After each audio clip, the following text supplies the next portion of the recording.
শুভ সন্ধ্যা। আমি প্রথমেই ভিডিওটা আরম্ভ করার আগে তোমাদের কাছে ক্ষমা চেয়ে নিচ্ছি। আমি ১ বছর মতন সেরকমভাবে কিছুই ভিডিও দিতে পারিনি, কেননা আমার একটুখানি পার্সোনাল প্রবলেম ছিল। মানে আমরা আগে যেখানে থাকতাম, তো সেখান থেকে একটা শিফটিংয়ের ব্যাপার ছিল। তো নতুন পরিবেশে আসা, নতুনভাবে সব কিছুকে গোছানো, এটা করতে করতে না আমার ১ বছর সময় লেগে যায়। মেন্টাল সেট আপ সব কিছু মিলে একটু সময় লেগে যায়। তাই হয়তো তোমাদের কাছে সেই নোটিফিকেশানটা আমি দিতে পারিনি, তার জন্য আমাকে দয়া করে তোমরা ক্ষমা করে দিও। আজ থেকে আমি নতুন করে আবার আমার ব্লগিং চ্যানেলটা শুরু করলাম।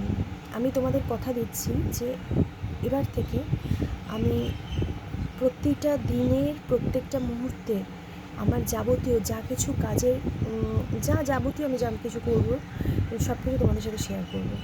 আর যে ভুলটা আমি করেছি ১ বছর তোমাদেরকে কোনো রকম ইনফরমেশান ছাড়া সব ব্লগিং দেওয়া বন্ধ করে দিয়েছিলাম, তার জন্য দয়া করে তোমরা আমাকে ক্ষমা করে দিও। এবং এইটার মানে এই রাগটা রেখে আমার পাশে থাকবে না এরকম করো না প্লিজ।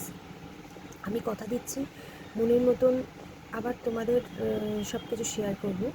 আর এখন আমি যে মানে দোকানে আছি, মানে কী বলো তো, ১ বছর আগে আমার লাইফস্টাইলটা যেরকম ছিল, ১ বছর পরে না বেশ কিছুটা পরিবর্তন হয়েছে। তো এই পরিবর্তনটাকে মানে গ্রহণ করতে করতে মেন্টালি এই এতটা গ্যাপ মানে পড়ে গেছে। তো আশা করি তোমরা মানে নিশ্চয়ই ব্যাপারটা বুঝতে পারবে এবং আমার পাশে থাকবে, এই আশা নিয়ে আমি আবার নতুন করে আজকে থেকে আমার ব্লগিং চ্যানেলটা আরম্ভ করলাম।